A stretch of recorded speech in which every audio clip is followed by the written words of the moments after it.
Oke, eh buat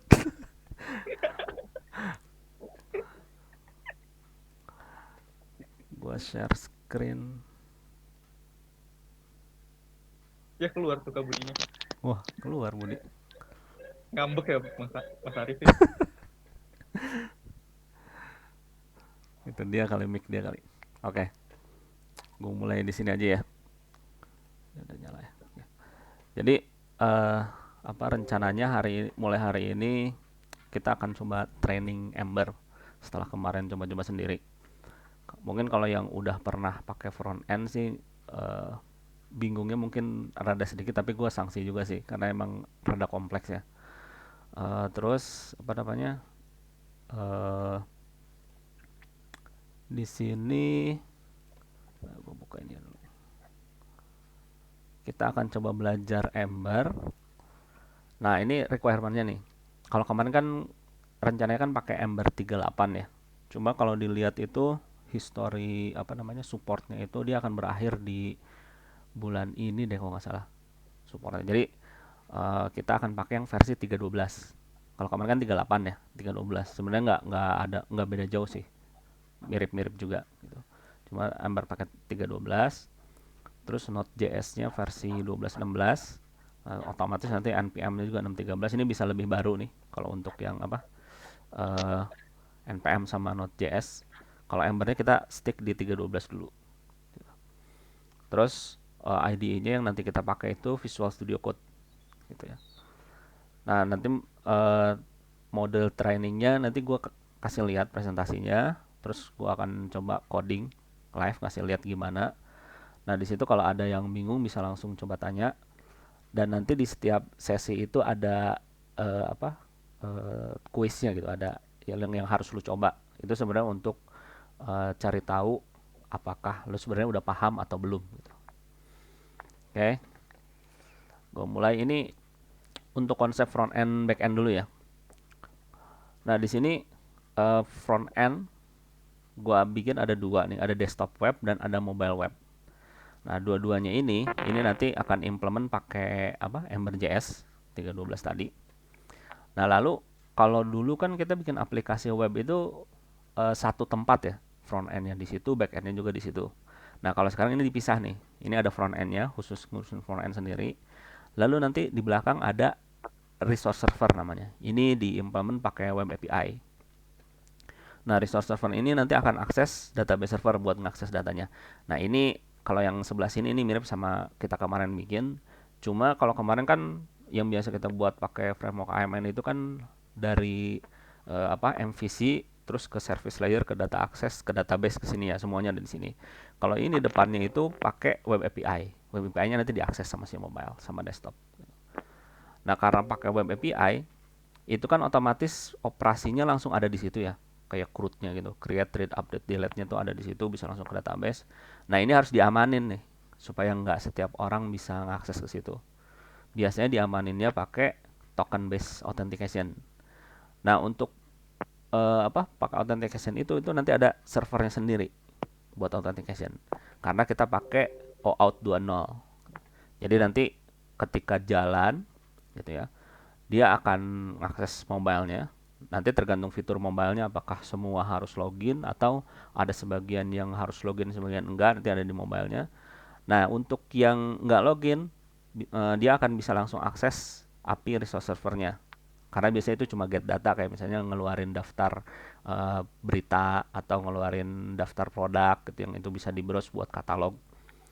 Nah, untuk sisanya yang ada action create, update, delete itu pasti diamanin pakai token gitu. Nah, dia nanti harus login dulu nih. Si mobile maupun desktop itu nanti akan masukin username password, dia akan ngehit ke sini. Di sini diproses dan dia akan menghasilkan sebuah token. Token tuh dibalikin nanti ke sini nih, ke mobile maupun desktop. Track dibalikin. Nah, setiap kali desktop atau mobile ini ngakses API, itu tokennya disertain di headernya gitu. Kalau nanti kita coba ya, itu di hari ketiga deh insya Allah. Nah, setiap kali request tokennya itu harus disertain di header gitu. Nanti resource server yang ngelihat, dia baca tokennya, dia lihat tokennya valid atau enggak. Kalau valid, baru dia jalan ambil database, balikin lagi. Tapi kalau ternyata token yang nggak valid, ini keluar error 401 unauthorized, nggak bisa gitu, bisa login. Ini gimana bisa dia apa namanya autentikasi ya? Ini caranya sih nanti ada dua nih. Ini bisa dia nanya ke sini tokennya valid atau enggak, atau dia langsung ngedecode si tokennya. Kalau misalnya kita pakai JWT itu, JWT, JSON Web Token, itu tokennya tuh bisa divalidate sendiri itu valid atau enggak. Karena di situ ada informasi expired sama ada informasi signature gitu bahwa itu token tuh valid atau enggak. Kalau valid dia bisa langsung ambil data, balikin lagi ngelakuin action yang ada di sini. Gitu. Ini dari sisi arsitekturnya nanti akan kayak seperti ini. Gitu. Terus di sini juga nggak ada session. Kalau dulu kan kita login ada session ya, disimpan sessionnya. Nah kalau ini nggak ada session, karena ini terputus nih dari sini ke sini, dari sini ke sini, sini terputus. Lalu untuk mengetahui dia itu siapa, aksesnya gimana, dari mana? Dari token tadi. Karena di dalam token itu ada informasi ID-nya, user ID-nya. Gitu. Jadi begitu dia masuk sini, user ID-nya siapa, diperiksa di sini. User ID ini boleh nggak ngelakuin ini? Kalau boleh baru dia lanjut. Gitu. Itu dari pengantar apa namanya front end back end. Ada pertanyaan nggak di sini? Belum ada ya? Kalau belum gua lanjut. Oke, ada Kusuma, Bianto, Aldi. Oke, sip. Nah, ini tadi pengantar dari depan untuk apa namanya front end back end. Nah, ini gue langsung masuk ke Ember-nya ya, dari root. Nah, gue buka dulu. Oke. Nah, ini tadi buat training hari ini gue buat satu aplikasi baru nih. Point of sales. Jadi rencananya di dalam training ini hasil akhirnya nanti itu adalah sebuah aplikasi point of sales. Yang itu tuh kita bisa bikin satu transaksi penjualan untuk supplier siapa dan barangnya apa aja. Gitu. Jadi one to many. Nah, saat ini gue udah bikin satu point of sales. Nah, di sini gue pakai untuk bikinnya ini gini ya. Ember new point of sales, nanti dia akan bikin. Terus di sini gue pakai SASS. Ini sebenarnya add-on untuk bikin apa untuk support SCSS. Itu SCSS itu jadi CSS yang bisa ada semacam kayak apa? Codingnya lah gitu untuk menghasilkan CSS sendiri. Lalu gue tambahin lagi Ember Bootstrap. Ini untuk apa namanya? Layoutnya. Jadi di Ember itu kalau kita coding HTML biasa kan kalau misalnya mau pakai Bootstrap tinggal tarik aja ya. Mana URL ke CSS-nya, mana URL ke script-nya. Taruh aja di dalam header apa namanya script gitu. Nah, kalau pakai ini, pakai apa? Ember, itu nggak bisa kayak gitu. Karena dia tuh punya framework sendiri di dalamnya buat apa namanya? Strukturnya. Jadi untuk bisa nambahin sesuatu itu kita pakai add-on. Nah, ini salah satunya nih. Cara installnya pakai gini, Ember install nama add-onnya apa. Add-onnya bisa cari di internet, ada banyak tuh. Nah, ini contoh di sini ada dua nih, Ember CLI SAS sama Ember CLI Bootstrap. Nah, Bootstrapnya ini kalau nggak salah sih Bootstrap 4 yang dipakai di sini. Nah, waktu kita install gini, ini dia narik-narikin mana CSS-nya, mana JavaScript-nya. Terus kalau dia detect tadi ada CLI SAS, nanti CSS si Bootstrap-nya juga pakai SCSS. Oke, ini udah selesai. Gue pakai Visual Studio Code.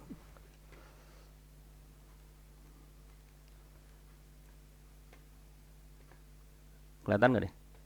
Kecilan nggak?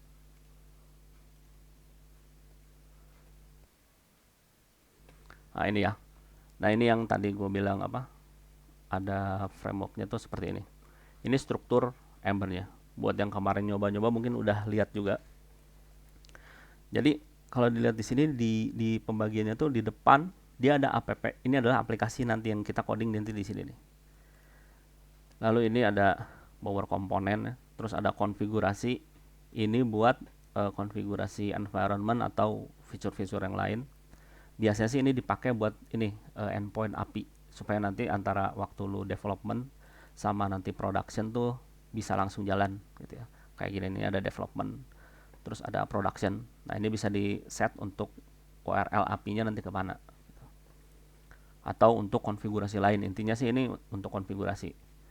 Lalu di sini ada public. Ini nih adalah file-file yang nanti bisa diakses langsung. Misalnya ini gue jalanin nih, apa di running. Nah nanti file-file yang ada di sini itu bisa langsung diakses. Misalnya localhost, ini dia jalan di port 4200 slash something ya, yang ada di situ bisa diakses langsung situ. Jadi kalau misalnya lu mau naruh image, mau naruh file-file lain, itu taruhnya nanti di sini. Ini yang akan di public. Lalu ini ada test. Ini buat unit test. Jadi ini masing-masing layernya itu nanti bisa dibuat unit testnya di sini. Oke, sisanya sih ini konfigurasi punya dia ya. Yang kita soroti nanti yang masalah config sama tesnya. Lalu kita masuk ke yang app. Nah di folder app ini ada beberapa folder di defaultnya nih. Ada komponen, controller, helper, model, root, style, template. Nah sebelum masuk sini, gue masuk sini dulu. Index HTML. Nah, ini gedein dulu ya. Mana sih?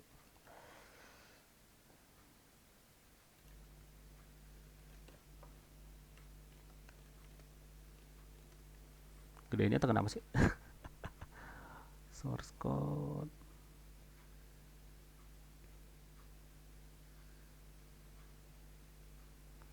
Oh, kontrol. Nah, gini ya.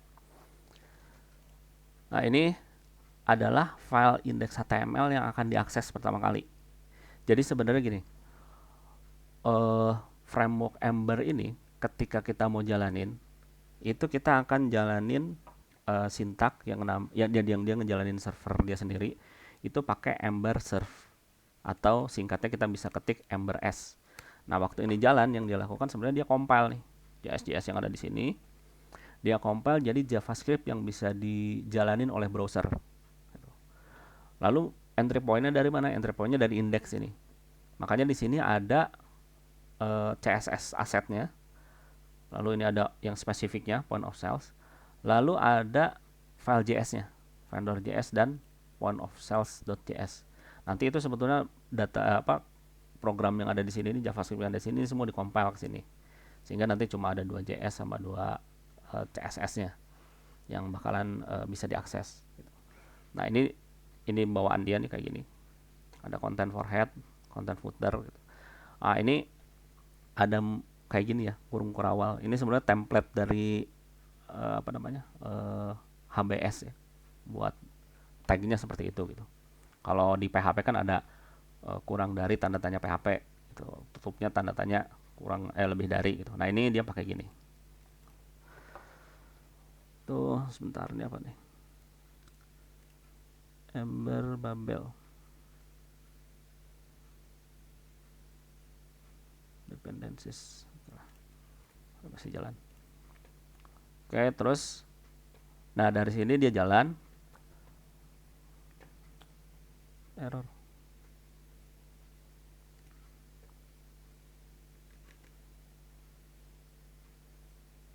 Nah, kita biarin dulu ya, tunggu sampai dia jalan. Nah terus balik lagi ke tadi, ini root itu adalah mapping antara URL dan routing. Jadi URL yang di atas itu sebetulnya nanti di mapping dia akan ngejalanin root yang mana gitu ya. Nanti dari situ itu akan jalan ke kontrol yang mana, terus template yang mana. Nah, root ini dia akan menghasilkan model. Model ini yang nanti akan ditampilkan di layar di halamannya. Nah, root ini juga bisa dipakai untuk redirect URL. Kalau misalnya kita punya alamat slash apa, terus ketika jalan ke situ mau dipindahin ke tempat lain, nah itu bisa juga pakai root ini. Ini kita akan langsung coba. Nah, kenapa error nih?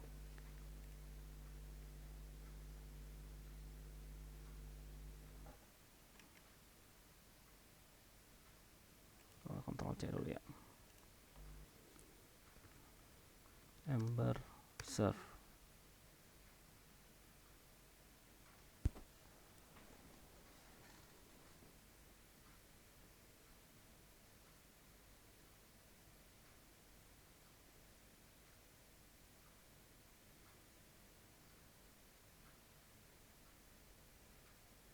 Hmm. Kenapa nih?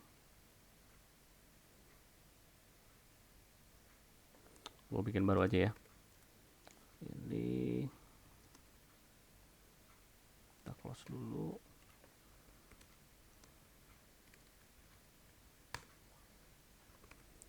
Oke, Ember new point of sales.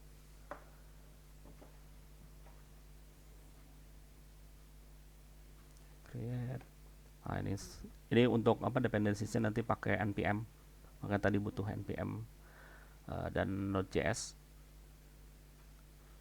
Terus sama ini juga dia pakai apa? Kalau lu create gini nih sebenarnya ini udah ada version controlnya. Dia pakai Git ya. Kalau dilihat di sini,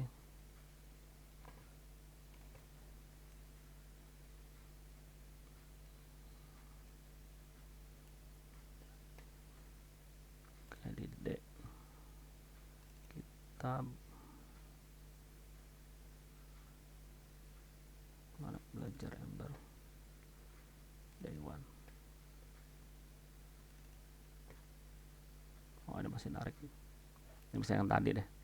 Nah, ini udah ada version controlnya sebenarnya. Jadi kalau lu pakai Tortoise Git gitu ya, ini udah bisa commit ke lokal. Nah, dari sini ini bisa kalau misalnya mau taruh di GitHub atau GitLab, ini nanti tinggal di-connect-in aja ke sana, di push ke sana gitu ya. Jadi udah ada bawaannya. Dan apa namanya? Kalau misalnya kayak kemarin kan waktu gue minta apa aplikasinya itu kan di zip kan gede banget ya, 50 megaan lebih. Itu karena sebetulnya di sini ada node modulnya nih. Dan mungkin nanti ada yang lain ya. Sebenarnya nanti yang bisa dikirim itu cukup yang ada apa namanya? Yang connect ke version control aja. Node modulnya nggak perlu karena node modul nanti bisa pas ditarik kita install manual bisa dia. Oke, cukup lama nih. Ini soalnya narik dari internet juga.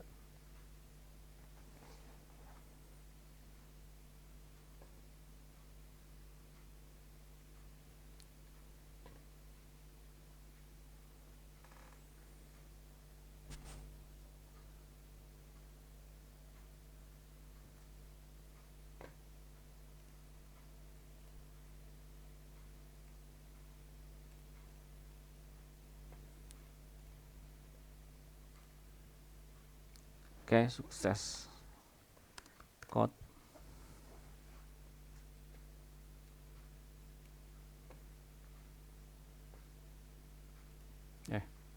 Kurang ya. Nah, ini tadi dia bikin point of sales. Nah, kita buka di sini.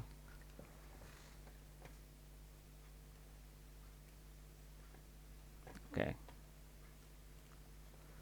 Terus kita coba jalanin dulu ya. Ember S.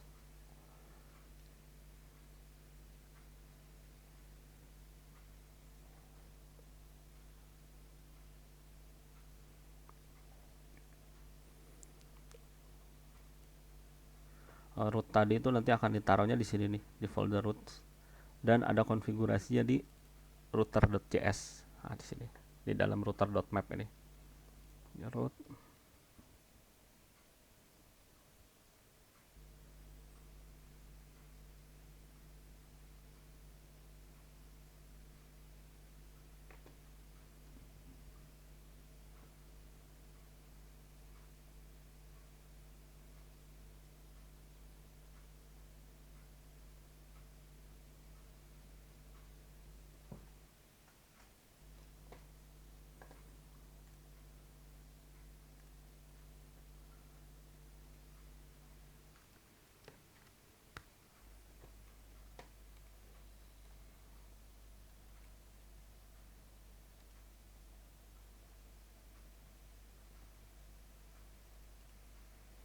Lama juga ya nyalain.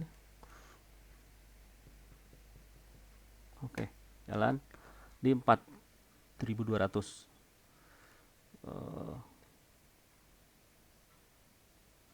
akan buat.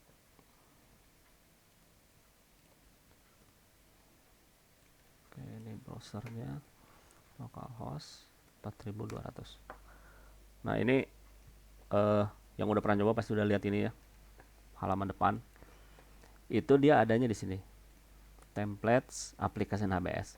Jadi template ini akan ngikutin nama rootnya. Tapi kalau misalnya nggak ada, dia akan cari yang namanya index ya. Jadi kalau misalnya kayak tadi ini kan slash, itu dia yang nyari index. Lalu ada satu lagi template paling atas yang itu pasti akan dibawa-bawa di seluruh aplikasi kita. Itu adalah application HBS. Ini akan dibawa-bawa terus nih. Oke, bentar. Itu akan dibawa-bawa terus dan apa namanya? Ini bisa si apa? Kalau misalnya tadi kita punya page root baru. Nah, root baru itu nanti akan di print, dikeluarin nanti pakai outlet ini nih. Gitu ya. Misal kita coba sekarang tambahin root baru nih. Oke. Nah, untuk nambahin ya lu bisa pakai manual, add folder, terus nambahin file atau bisa pakai command line. Ember generate apa yang mau di generate nih? Kita generate root baru. Product.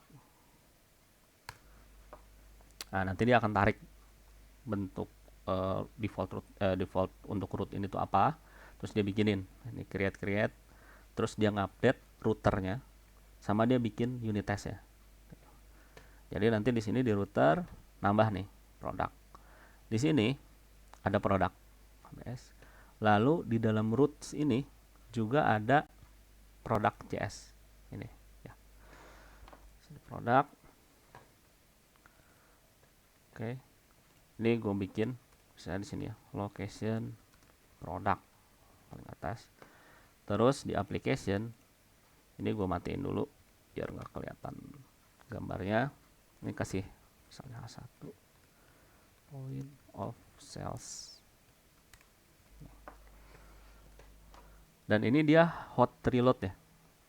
Jadi waktu gue save dia akan nge-restart si servernya ini. Terus kalau kita akses dia udah kebuka sini. Nah ini karena kita tadi index nggak ada, dia akan ngebuka ini ya doang nih application point of sales ya.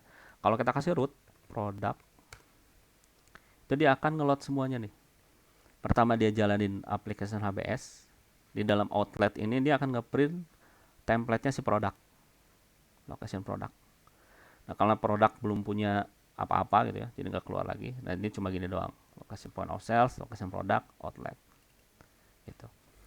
Berikutnya gue pengen gini, kalau dimasukin produk itu dia akan masuk ke halaman index yang apa, dia itu ngeluarin list of product.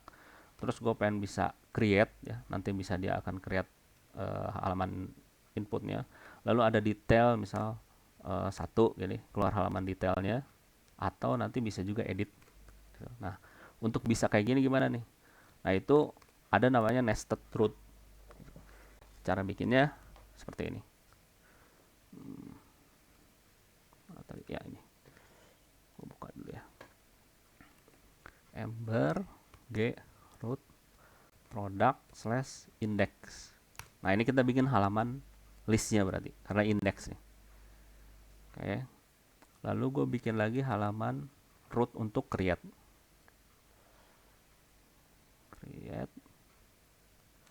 root untuk edit. Oke, dan root untuk halaman detail. Oke. Nah, kalau dilihat di sini, tadi kan kita ada produk ya. Pas gue bikin tadi root create create edit index sama detail, karena kita pakai slash, itu dia bikinin di folder produk. Di dalam sini nanti ada create, detail, edit, index. Ini template semua nih HBS. Dan dia bikinin juga di root folder produk, isinya ada banyak root root root ada create, edit, detail, index sama produknya sendiri ya. Nah, terus supaya kelihatan ini gua kasih di sini. Nah ini outlet juga dia ngeluarin kalau misalnya nanti ada di bawahnya lagi, karena ini nested ini bisa terus. Di sini misalnya halaman index list of product gitu ya, BR. Kalau kita akses produk, Nah ini nggak ada nih, kemana nih? Kalau dilihat di sini konsolnya error, unrecognized URL error. Nah, dia masih belum kenal. Itu karena kita belum benerin si routernya. Routernya itu masih keluar semua seperti ini. Padahal harusnya ini semua ada di dalam si produk nih supaya dia bisa dikenalin. Nah, untuk bikin nested root kayak gitu, caranya adalah ini kita set dulu. Path-nya itu nanti adalah produk. Terus di dalam situ itu ada root apa aja. Nah, ini kita copy nih.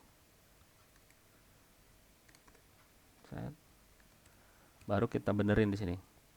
Jadi waktu gua mau ngakses indeks, ya, itu path-nya tuh apa sih? Slash. Jadi waktu slash dia akan masuk ke rootnya indeks. Lalu waktu create, path-nya apa? Create. Waktu edit, sama nih. Path. Nah, cuma kalau edit kan kita butuh ID ya. Nah, untuk dinamisnya itu ini bisa kita kasih tanda titik 2, nama parameternya apa? Ini gua set ID. Terakhir detail, ini juga sama nih, dia butuh ID juga. Path detail slash. Nah, gini. Ini jadi dia nested jadinya. Nanti ada produk slash, nah, nanti dia akan lari ke rootnya index. Produk slash create lari ke rootnya create.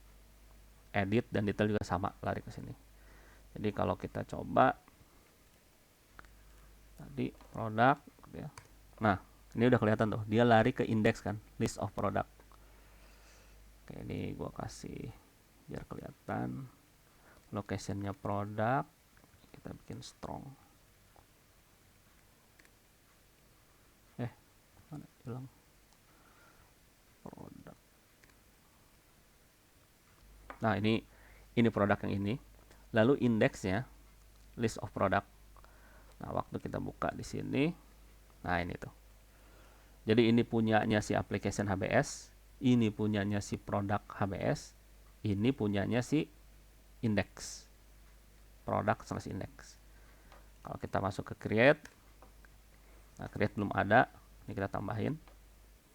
Misalnya create new product.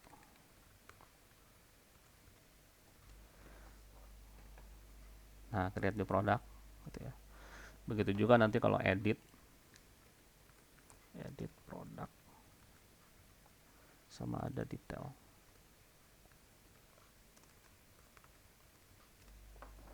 Tuh. Nah, ini kalau kita masukin gini, itu error. Karena tadi di routernya dia mengharapkan ada ID. Makanya di sini kita harus masukin contoh satu ya. Dia masuk ke edit. Gitu ya kalau nanti detail. Nah, masuk nih. Detail produk gitu. Jadi dengan begitu navigasinya jadi lebih enak, lebih kelihatan bahwa nanti si produk itu dia punya URL apa aja sih.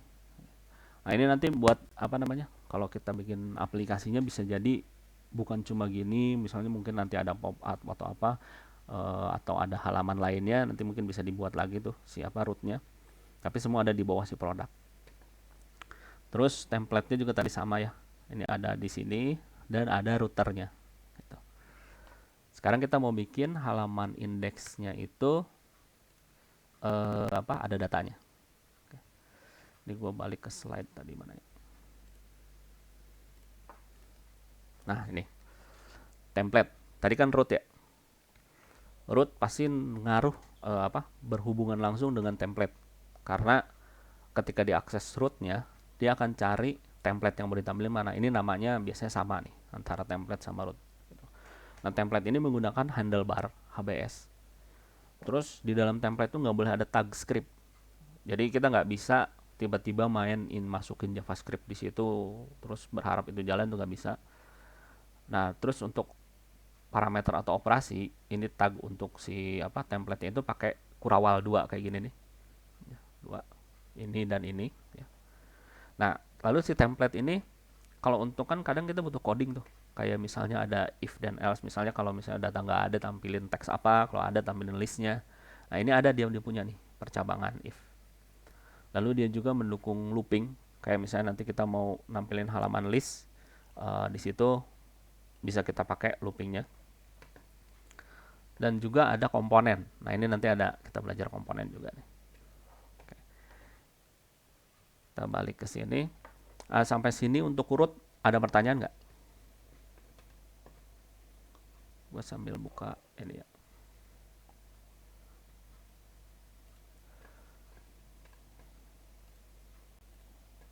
Oke, kalau nggak ada gue lanjut ya. Nanti kalau ada yang bingung lu langsung tanya aja. Nah berikutnya kita mau tampilin di halaman indeks ini nanti list of produknya. Gitu. Produknya namanya apa gitu ya. Terus dari situ nanti bisa lihat halaman detailnya, bisa lihat halaman edit, halaman create. Nah untuk menghasilkan itu kita masuk ke sini dulu nih. Roots product. Ini dia karena kita belum punya backend ya, maka model rootnya itu nanti ini kita hardcode dulu nih. Karena root itu sebenarnya dia yang bertugas untuk ngambil modelnya. Jadi ngambil data. Misal lu masuk halaman list tadi tuh produk. Nah datanya nanti ngambil ke backend tuh dari sini. Karena ini belum ada, ini gue bakal hardcode dulu. Caranya adalah di sini ada nama method namanya model. Ini yang akan dipanggil untuk menghasilkan model. Nah di dalam siapa nih? Muhammad Ihsan ya. Iya, Nah, Pak. oke Chan. Nah untuk model ini pertama kita akan hardcode dulu. Berikutnya nanti kita akan coba pakai Mirage dan terakhir nanti akses ke API langsung ya. Nah untuk model ini kita bikin deklarasi variabel dulu. Let result sama dengan ini gue array. Oke. Return result. Nah ini format apa namanya modelnya itu karena dia ini belum ada kelas model nih, kita belum pakai ini ya, belum pakai Ember Data. Ini kita bisa langsung nih bikin objek JSON standar. Nah, di sini contohnya gue punya produk ID-nya 1, dia punya name misal HP Siemens M55, terus description-nya handphone polyphonic, terus dia punya purchase price 1.500.000, sell price 175, 1.750.000, lalu is polyphonic true, bisa gini. Nah ini kalau lihat nih notasinya nih, ini perlu diperhatiin. Kita biasain pakai notasinya si JSON API ya. Jadi kalau misalnya katanya itu lebih dari 1, huruf pertama dari kata berikutnya itu huruf besar. Purchase price, sell price, is polyphonic. Gitu. Kalau misalnya ada 3 ya berarti huruf besar juga dan seterusnya. Tuh, 1 nih. Terus yang kedua, gue punya HP misal Nokia 310, handphone tahan banting, misalnya 1 juta dijual 1.250, polyphonic enggak. Lalu ada yang ketiga, Sony Ericsson T310, handphone lipat 500.000 dijual 1.750.000 FOS. Nah sampai di sini ini udah ada datanya nih, model yang artinya ketika nanti diakses dia langsung bisa keluar si listnya. Nah kalau diakses ini kita belum kelihatan nih karena kita belum nampilin. Untuk itu di dalam indeks HBS ini kita buka, gua hapus, gua kasih HR ya biar kelihatan, terus kasih if nih. Gue pengen ketika ada datanya dia keluar, kalau nggak ada datanya dia ngasih sesuatu informasi, si if else. Nah if-nya bentuknya kayak gini, pakai crash, ada slashnya kalau dia merupakan bracket seperti ini.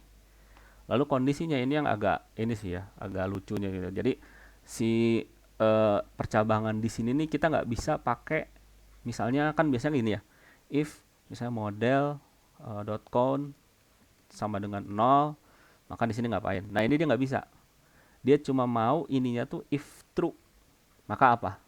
Else apa nih yang salahnya? Gitu. Jadi buat ini gue langsung cek aja if model. Nah karena tadi di mana di sini modelnya tuh ada, dia akan masuk ke sini. Gitu. Tapi kalau misalnya nggak ada, ini kita kasih H1 data tidak ditemukan. Begini.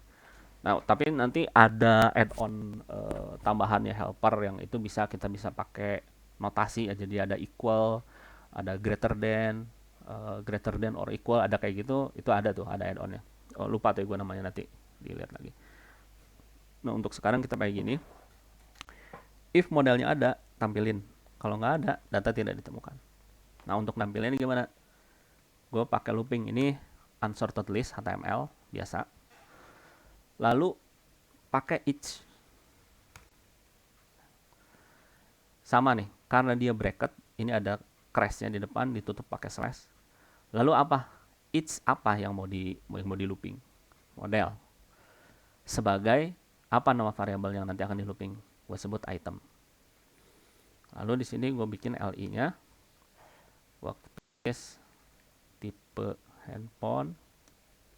Nah, kita mau nulis kan item dot apa? Itu pakai gini, item dot name. Gue enter ya. Terus ringtone. Nah, ringtone tadi kan kalau dilihat di rootnya itu gue pakai boolean ya, is polyphonic true atau false. Ini bisa pakai if juga. If sorry. Nah, cuma kalau dia cuma satu baris gini, lu nggak usah pakai crash. Langsung aja if kondisi true-nya apa? Item dot is polyphonic. Nah, lalu di sini value kalau true, value kalau false. Gitu. Ini sama kayak if atau tanda tanya yang ada di C#. Atau kalau lu pakai Excel, if-nya Excel, gitu kan gini ya. If true-nya apa, value kalau true, value kalau false. Dan ini langsung di print ke HTML-nya nanti. Ini gue tulis polyphonic. Ini monophonic. Gitu if-nya. Oke. Ini gue save dulu. Terus kita coba lihat. Nah, ke looping tuh data yang 3 tadi. Siemens, Nokia, Sony Ericsson. Nah, terus if-nya jalan kan ya. Polyphonic, monophonic, monophonic. Gitu. Kalau misal mana tadi index. Ini gue ilangin, berarti kan modelnya nggak ke generate nih. Itu harusnya keluar halaman data tidak ditemukan. Gitu. Jadi if yang ini yang jalan. If modelnya nggak ada, data tidak ditemukan. Oke, ini gue save balikin lagi. Keluar halaman listnya. Itu ya. Jadi root untuk bikin modelnya, lalu di sini ada loopingan buat nampilin ya. Berikutnya dari sini gue pengen ada navigasi nih. Gue pengen lihat halaman detailnya. Ini kan cuma ketahuan cuma tipe sama ringtone-nya doang. Gitu. Itu gimana caranya? Di sini gue bikin satu lagi, misalnya show detail. Nah, kalau di HTML kita pakai ahref ya. Kalau di sini kita bisa pakai link to. Gitu. Link to root-nya kemana? Ini misalnya show detail gue tulis ini. Root-nya ini akan melihat dari sini. Root-nya yang mana nih? Gue pengen ke halaman detail. Berarti nanti product.detail. Maka di sini root-nya product.detail. Lalu dia butuh parameter tuh. Karena nanti di halaman detail itu kan nggak bisa gini nih. Detail apaan nih? Nggak tahu. Kita harus masukin angkanya, ID-nya. Nah, untuk itu di sini ada kasih item tadi .id. Gitu. Kita save. Dengan begitu nanti halaman listnya itu show detail. Nah, halaman listnya itu ada hyperlinknya. Yang itu udah nunjuk ke ID-nya masing-masing. Pak, Yuk. mau nanya Pak, Yuk, boleh. Itu si Link2 itu kemarin saya nyoba ya. Mm-mm. Link2 itu dijalaninnya ini apa namanya? Dijalaninnya bisa. Cuman pas di tes yang kayak unit test itu Mm-mm. dia kayak nggak didefinisiin gitu pas si Link2-nya jadi merah. Oh itu Itu nanti mm, berpengaruh nggak itu? eh itu harus lihat dulu sih, lihat ininya, Tapi codingannya. kalau misalkan Mm. di run-nya bisa tuh Pak. Jalan ya. Tapi di Jalan. unit test dia nggak mau. Iya. Hmm. Itu nanti paling, oh iya gue lupa tuh. Itu di pembahasan unit test nanti. Maksud Oh gue, iya, oke oke. ini kita bahas ini dulu satu-satu biar pemahamannya sama dulu. Oh, Ya, iya. itu Satu gue, lagi Pak, boleh. itu eh, biar muncul suggestion gitu gimana Pak? Soalnya Visual Studio saya kok nggak ada sih Pak. Ada pluginnya, Apa sih pluginnya kalau yang buat eh Ember.js? Ember nih. Gue lupa nih Oh namanya. Ember. Eh mana ya?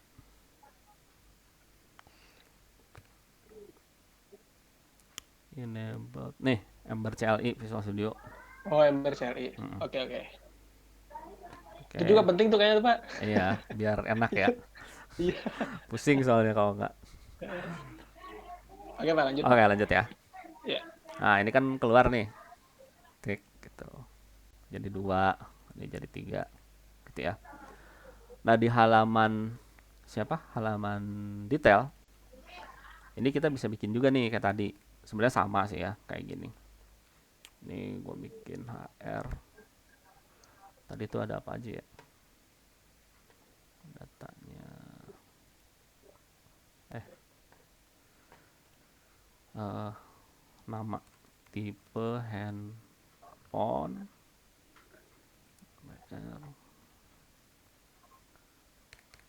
terus ini ada description, ada purchase price,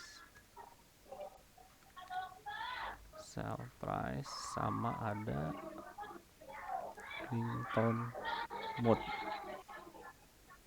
Oke. Nah, ini buat nampilin apa? eh Detailnya itu sebetulnya sama di depan. Cuma detail itu, oh ini siapa nih? Itu di mute dulu dong. Oh ada yang nangis ya? Oh, oke, nah ini tipe handphone. Nah, kalau tadi kan karena listnya itu modelnya itu list, itu kan kita looping ya. Tapi kalau halaman detail atau halaman edit itu pasti cuma satu modelnya. Jadi nggak perlu di looping. Langsung aja model dot name, model dot nih. Copy dulu deh. Name, description, sell price, purchase price, sell price, dan terakhir. Nah, ini if-nya copy lagi aja tadi.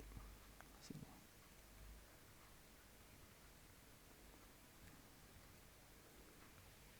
But ini model. Oke. Terus kita butuh balik lagi ke depan.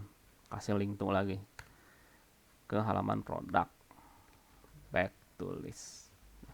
Sampai di sini nih sebenarnya bisa dilihat tapi nggak ada datanya nih. Kosong. Kenapa? Karena di rootnya itu kita belum bikin detail. Nah, ini belum ada. Itu. Ini cara bikinnya sebetulnya sama kayak tadi ya. Ini gua copy aja deh. Nah, di sini ada model. Nah, cuma ini kita masih statik.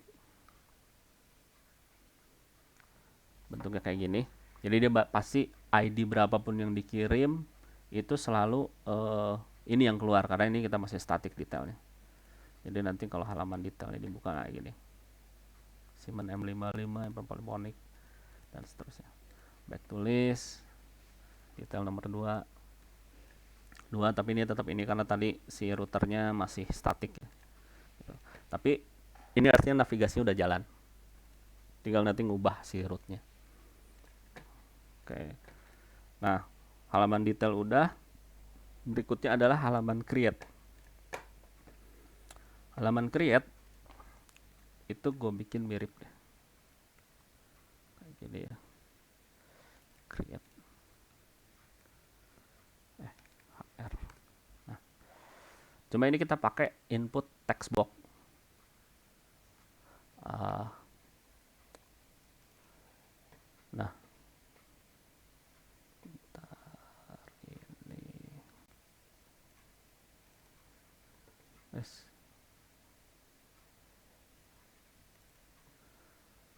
Untuk input ini, nah ini bisa dua sih. Lu bisa pakai gini ya, input, atau pakai tag yang HTML-nya. Gue lebih suka yang HTML-nya sih. Input, ya. Terus input ini type-nya apa? Nah, untuk yang parameter properti dari ini komponen nih sebenarnya, komponen input. Komponen properti dari komponen itu kita bisa setnya pakai add type sama dengan apa tipenya? Text, password, email, numerik gitu, atau checkbox dan lain-lain. Lalu untuk value-nya kita set add value sama dengan bind langsung nih modelnya. Nah, gini. Dengan begini, ini nanti setiap ada perubahan ini akan langsung ngerubah ke model yang tadi dimasukin ke sini.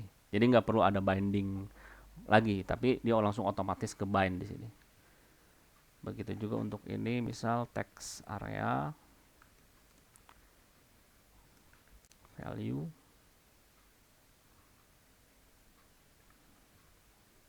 Oke, terus ini supaya agak gede ya. Costnya gue set 80, rowsnya gue set 6. Nah, untuk properti yang bukan bagian dari elemen apa komponen, kayak misalnya style, class, itu nggak usah pakai add. Kayak ini kan calls ini kan punyanya HTML ya, calls row ini langsung aja. Itu dia akan ini sama, berefek sama. Oke, ini gua copy aja nih. Purchase price ini sama ya. Cuma ini karena angka gua kasih dia numerik. Terus ini sell price. Gua isi di sini sell price. Nah, terakhir checkbox.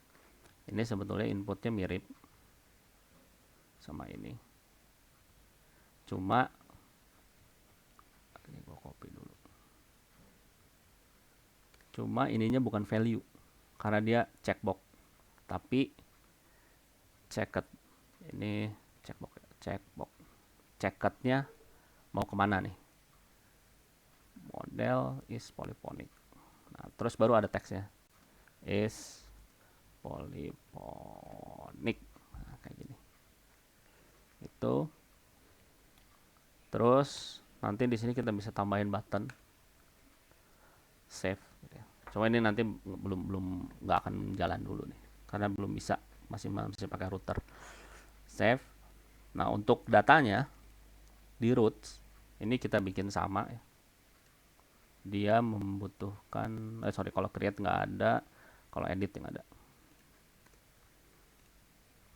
Itu. Nah, create. Oke.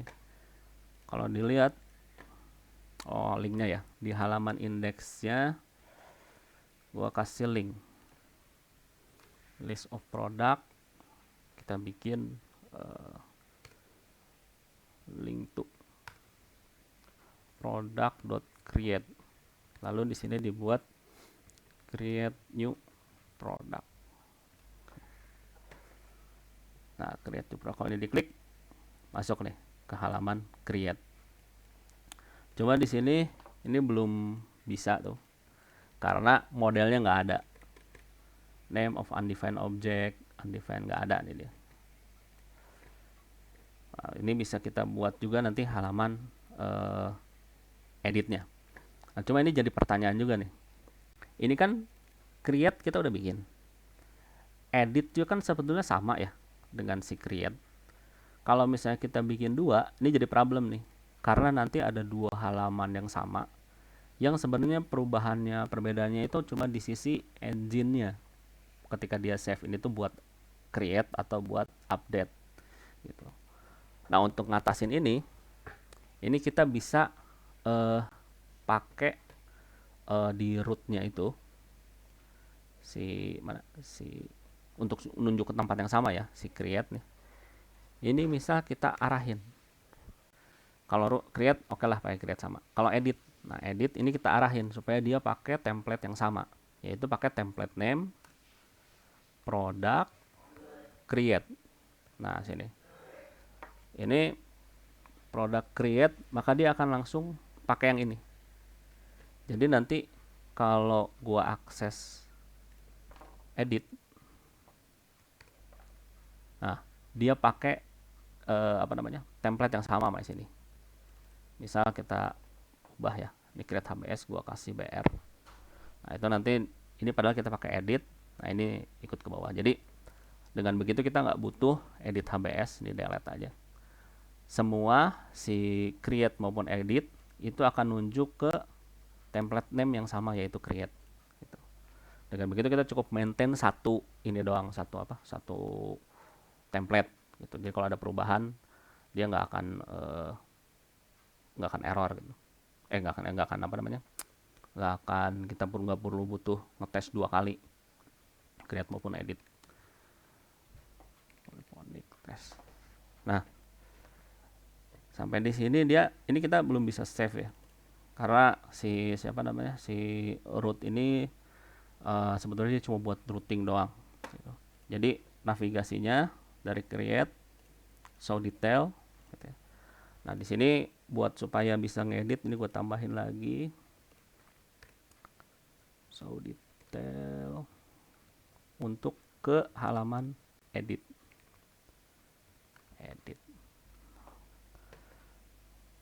Nah, jadi begitu diedit,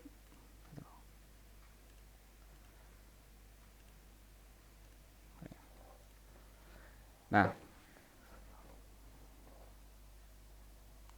create edit. Oke. Nah sampai di sini ini navigasi udah jalan, cuma memang nggak akan bisa di save dulu karena kita belum punya tempat buat nge-save-nya. Tapi kita di sini udah bahas template sama si routingnya. Gitu. Berikutnya kita akan masuk ke model. Ini yang pakai Ember Data nih. Nanti ada model sama ada Mirage. Sebelum masuk ke sana ada pertanyaan dulu nggak?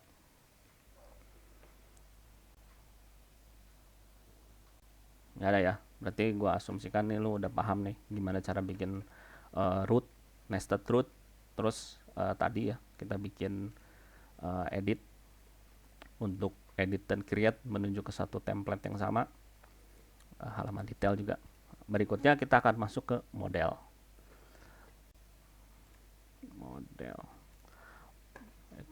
Model ini digunakan untuk menampung data yang akan dikirim atau kita terima dari backend.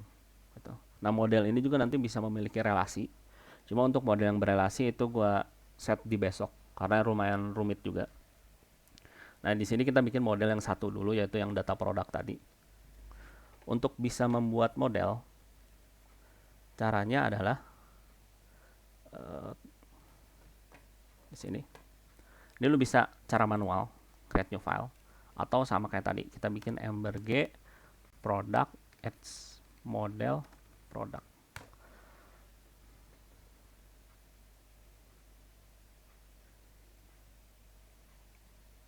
Track.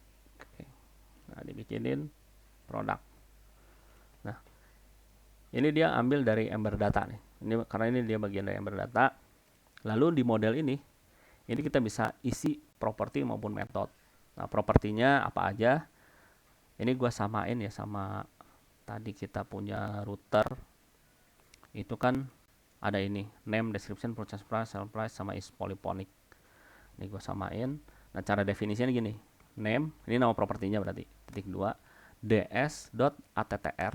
Nah, ini tuh tipenya apa? String. Bisa kayak gitu. Description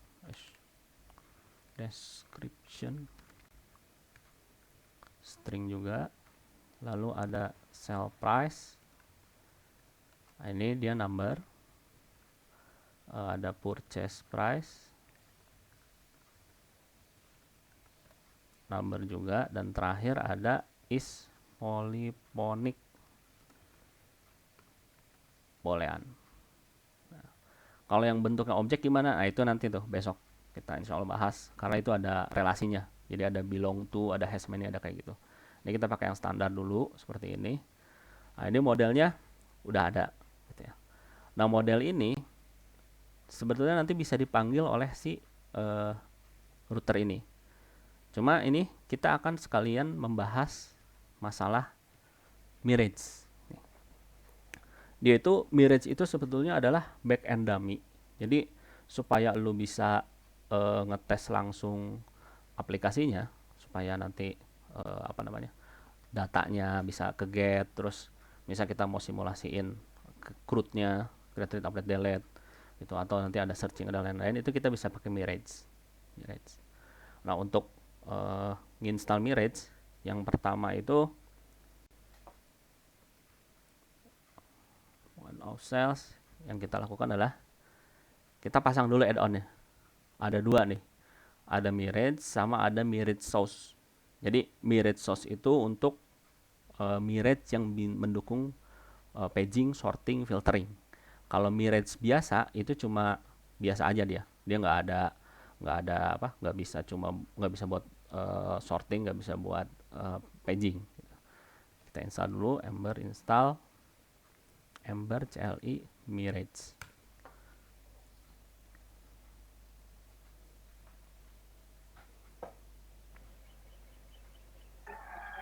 Nah ini nih Pak, kemarin saya error nih Pak. Nah, coba lu lihat itunya apa? npm. NPM-nya. Kalau tadi di sini, ini gue pakai yang versi ini nih. Oke, saya screenshot dulu Pak. Ya. Oke. Oke.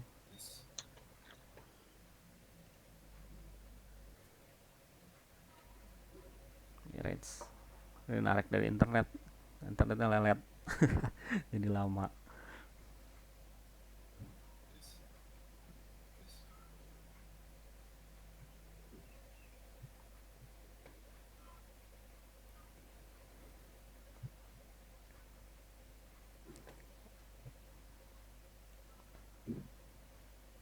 Sambil nunggu ya, ini ada Mirage tuh, ada websitenya. Nah, kalau lu mau belajar lebih rinci bisa baca di sini, lumayan lengkap juga nih fiturnya. Jadi ya ini installationnya. Terus ada kita bisa bikin function untuk root handler, jadi buat simulasiin get, post, patch, del dan lain-lain gitu. Terus apa namanya, kita bisa bikin buat skenario testing juga di situ. Oke, udah selesai nih. Nah, ketika ini udah beres tambahin, di sini akan muncul Mirage, config, skenario, dan serializer. Skenario ini sebetulnya adalah untuk skenario testing kita nanti, simulasinya ya, simulasi aplikasinya itu nanti kayak gimana sih skenario. Terus di config, kalau yang kemarin udah nyobain apa namanya, Ember tutorial, itu di hardcode di sini nih modelnya dikeluarin semua. Nih, gue coba ikutin dulu ya. Sini let product sama dengan gitu. Lalu ada objek ya. Nah, cuma karena Mirage ini dia simulasi API dan dia komunikasinya itu pakai JSON API, kita bikin struktur modelnya pun harus mengikuti standar JSON API. Yaitu kita harus kasih tahu kelas tipenya itu apa sih? Produk. Terus ID-nya berapa? 1 ya. Habis itu ada attributes. Nah, ini properti yang ada di model itu apa aja? Name tadi yang misalnya atau gua copy deh biar cepet. Halaman index ini ya. Oke, trot. Nah, tapi yang harus dilihat di sini si ini ID nggak ada. Si siapa? Kan ini kita punya gini tadi ya, purchase price. Ini bakal error nih. Karena si JSON API itu ketika dia ada 2 kata atau lebih, lu harus ubah ini jadi kayak gini. Nah, ini supaya nggak error, gua kasih kutip. Begitu juga ini, berarti ini sell price. Dan terakhir is polyphonic. Gitu. karena dia akan cari yang ininya jadi pakai dash. Itu standarnya JSON API. Oke, yang kedua ada 3 ya tadi, 2, 3. Ini gue copy juga.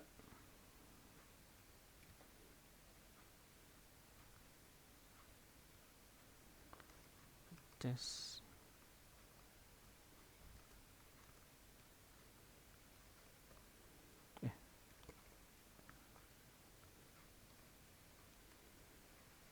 Terakhir, oh sorry salah, ini yang kedua.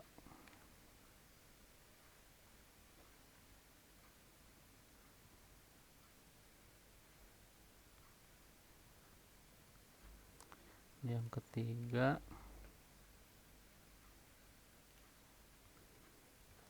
Sony Ericsson.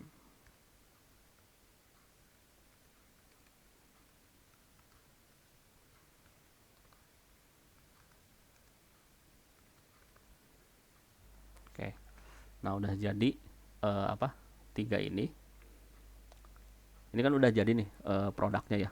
Ceritanya ini nggak ada database karena masih di hardcode nih. Belum ke Mirage juga, belum ke database Mirage. Nah dari sini bikin endpoint untuk datanya, yaitu ada metodenya get, post, patch, put, atau delete. Ini nanti ada di header. Defaultnya ini untuk ngambil data itu kita pakai get biasanya. URL-nya nanti ke products. Ya.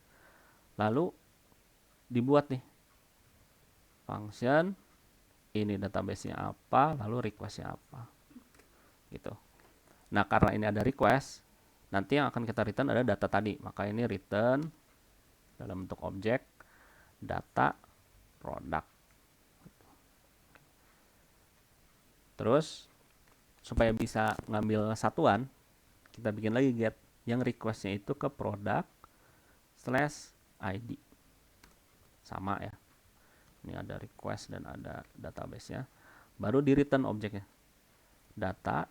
Nah, cuma di sini kita akan cari nih products tadi tuh, kan itu list ya. Find. Nah, yang define apa? Find adalah p, ini namanya arrow function di JavaScript. P request.param.id yang sama dengan p.id. Si request ini ada apa namanya parameternya. Nah, dicari yang produk tadi si p ini yang ID-nya sama, maka keluar dapat 1. Nah, ketika ini udah ada, ini kan berarti kita baru bisa nge-get ya. Get satuan sama get list. Di apa? Di root-nya itu root si index itu kita perlu ubah supaya dia bisa baca dari Mirage tadi. Index. Ini model kita udah nggak pakai. Gue komen. Terus habis itu panggil untuk manggil ke backend. Backend ini antara nanti ke Mirage atau ke API beneran ya. Itu caranya sama. Return this store.find all. Produk kelas apa yang bakalan dipanggil? Produk gitu. Nah, ini manggil apa namanya? Backend itu pakai store. Store ini nanti ada find all, ada pick. Kalau pick berarti dia nyari yang udah pernah di get gitu. Terus ada query, ada macam-macam. Nah, ini dia nyari modelnya produk yang nanti akan diisi ke produk ini. Tapi kalau diperhatiin di Mirage itu ada S-nya. Ini karena secara default Ember data itu dia akan mempluralize si nama objek. Jadi kalau produk jadi products. Kalau misalnya itinerary jadi itineraries itu diubah sama dia. Nah, ini berarti ini manggil ke sini. Terus kalau kita ini kan udah ya manggil. Kita buka. Mana tadi? Ini error apa nih? Ini. Ini ada action get ke /product. Jadi ada request API si Ember Data tadi nih, produk ini. URL-nya ke sini. /product. Itu kan artinya ke tempat kita sendiri ya. Kalau misalnya nanti API sih URL-nya bisa beda, tapi karena ini Mirage dia URL-nya di situ-situ juga. Nah, untuk ngatasin hal seperti itu, si Mirage-nya perlu kita kasih tahu bahwa lokasi lu jangan disamain dong sama aplikasi gitu. Tapi lokasi tempat lain. Di sini gua kasih namespace, caranya gua tambahin /API. Berarti nanti requestnya jadi ke /API. Tapi aplikasi bisa tahu dari mana? Karena kan dia pasti ngikut konfigurasi defaultnya tuh. Nah, untuk itu kita perlu nambahin yang namanya adapter. Di sini belum ada adapter, Ember G adapter. Nah, adapter ini bisa per aplikasi atau bisa per model. Kalau untuk seluruh aplikasi kita bikin yang application adapter. Jadi kalau tadi itu siapa udah diubah, tapi ini kalau kita refresh dia masih tetap nyarinya ke get produk ini. Nah, supaya ini berubah, supaya kita nyuruhnya dia lihat ke API, di adapter ini kita tambahin hostnya di mana. Gua kasih /API. Kalau nanti kalau nanti di development yang nunjuk ke API beneran, hostnya itu lu ganti tuh sama misalnya blibli.com/product/apa gitu. Nanti dia larinya ke sana. Ini kalau ini gua set ke API. Dengan begitu pas kita refresh, kok masih error. API product not found. Kita lihat namespace API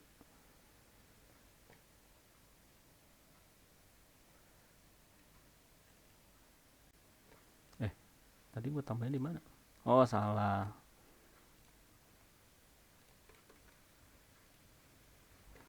Harusnya di sini. Nah, jadi di config-nya ketika ada action get produk atau get ID, dia langsung balikin produk. Coba. Si error. API product not found.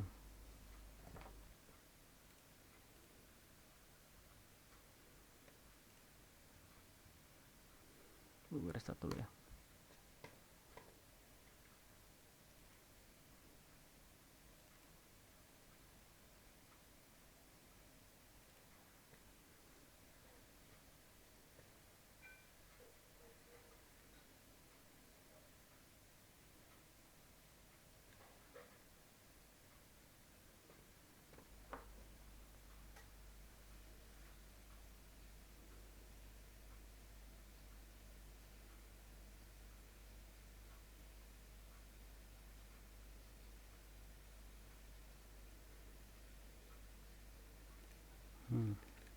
Apa nih?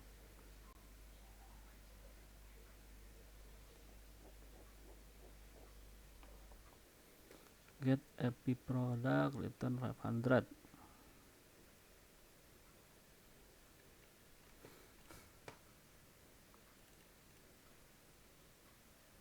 Oh.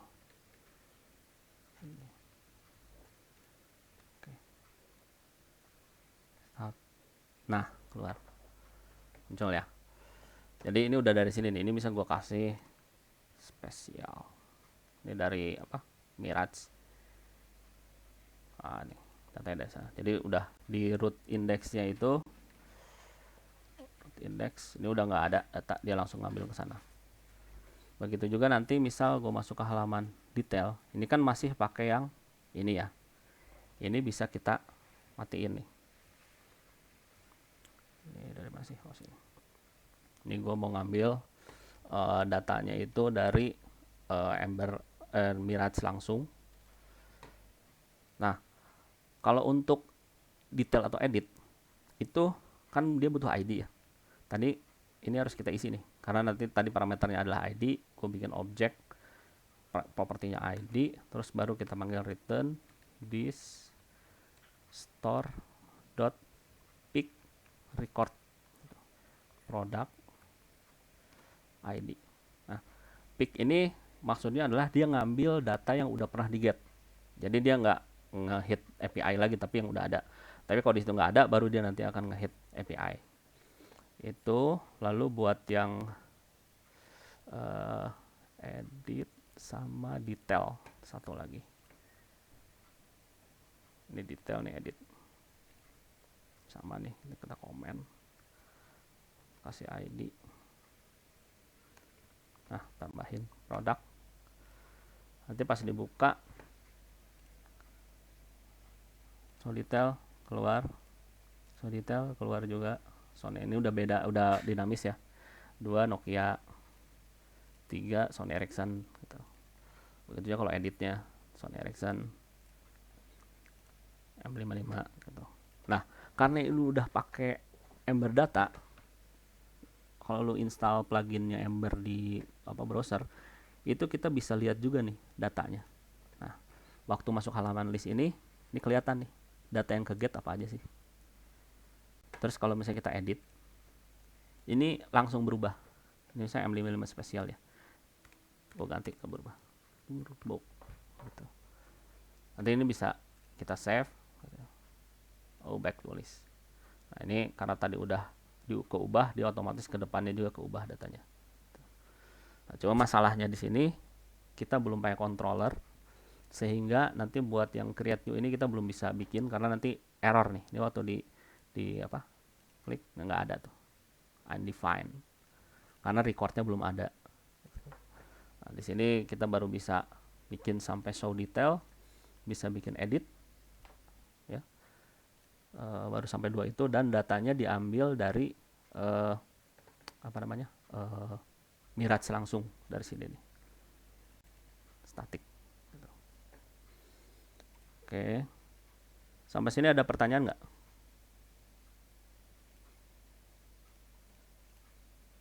Belum ada. Kalau belum ada, gue lanjutin sedikit lagi nih, satu lagi. Pak, Wait, ya, kaget. itu pas edit dia ngerubahnya nggak perlu klik save bukan, Pak? Iya, cuma nggak perlu klik save itu, dia akan ngerubah model yang ada di sini, di memori ini doang. Jadi bisa gue refresh ya. Ini gue edit, ubah nih, save. Nggak usah klik save juga, dia udah berubah lah. Tuh, spesial gitu ya. Cuma data ini belum kirim ke server. Oh, belum. Belum. Karena dia baru Tapi berubah kalau di refresh, di sini. di refresh, balik lagi. Kalau karena kita masih pakai Mirage, cuma balik lagi. Gitu. Oh, balik lagi. Balik lagi, ya. Cuma nanti kalau pakai pakai API beneran, kalau kita refresh dia get lagi dari server, gitu. Nah, nanti kalau kita bahas controller tuh controller ntar siang. Jadi sampai yang sekarang ini baru bisa sampai sini nih, gitu. Jadi baru bisa baru bisa nge-get data dari si Mirage tadi, bisa edit gitu ya. Cuma datanya dari sana. Jadi kalau misalnya di sini lo tambahin, itu udah ikut nambah di sini juga. Cuma nanti masalah editing, save itu kita akan bahas setelah semua lulus yang ini dulu nih. Karena ini dasarnya kan, routing, terus nge-get dari Mirage dan seterusnya. Gitu. Oke, Pak. Ada pertanyaan nggak dari sini? Pak. Woi. Maaf baru join Pak. Ini video call-nya ke-record nggak ya Pak kira-kira? Ada recordnya. Nanti ada share. Oke Pak, makasih Pak. Gitu. Baru pulang Pak. Oke, nah di sini nggak ada pertanyaan? Jangan lupa masukin ke YouTube, Pak. Ke YouTube aja. Oke. Nah, kalau nggak ada, quiz. Okay. Nah, ini sebenarnya kayak tadi ya, bikin master data yang akses ke Mirage juga untuk produk dan supplier. Jadi ini tolong kalian buat state-nya sampai yang tadi tuh. Lu belum bisa ngeklik save, tapi lu udah ngambil data, lu udah bisa dinamis tuh datanya dari Mirage gitu, bisa diedit-edit. Nah, masing-masing itu produk ada propertinya name, purchase price, sell price. Lalu supplier ada name sama address, ada 2 yang perlu dibuat nih. Itu halamannya kayak tadi, CRUD ya, halaman list, halaman input, create atau edit. sama halaman detail. Nah, nanti ini akan kita bawa terus nih. Karena ini adalah model yang nggak berelasi. Nanti besok kita akan coba yang relasinya. Kita akan bikin si PO-nya, point of sales-nya, yang bisa nge-link ke sini. Nah, hari ini targetnya adalah pertama kita bikin sampai sini. Ini tolong kerjain kuisnya. Nanti abis makan siang, abis istirahat sekitar jam 1, kita balik lagi, bahas sedikit kuisnya, lalu lanjut ke masalah controller. Nah, di controller itu adalah nanti kita bisa nge-save data, bisa nge-create, bisa nge-save. Nanti di akhir hari ada kuis lagi sore. Itu ngerubah yang tadi kita buat ini, yang tadi kalian buat nih, si produk sama supplier, supaya bisa nge-save gitu. Jadi nanti targetnya di akhir dari training itu kita udah punya satu aplikasi point of sales yang bisa nge-add master data produk, supplier, dan bisa bikin point of sales yang one to many-nya itu. Gitu sih. Ini oke. 9.53. Lo ada punya 2 jam buat ngerjain ini sampai jam 12. Itu gua capture, gua kirim ke sini ya. Nah. Oke, terus buat apa? PowerPoint-nya butuh nggak? PowerPoint.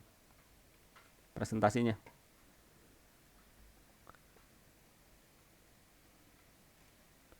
Ini Butuh. share gimana sih? Kirimin Gini 2. share. Ini gue pakai Google kok. Copy link. Kok Aldi jadi beruang? Ini. Nih, Yoga sehat. itu ya. Oke, itu gue stop dulu recordnya.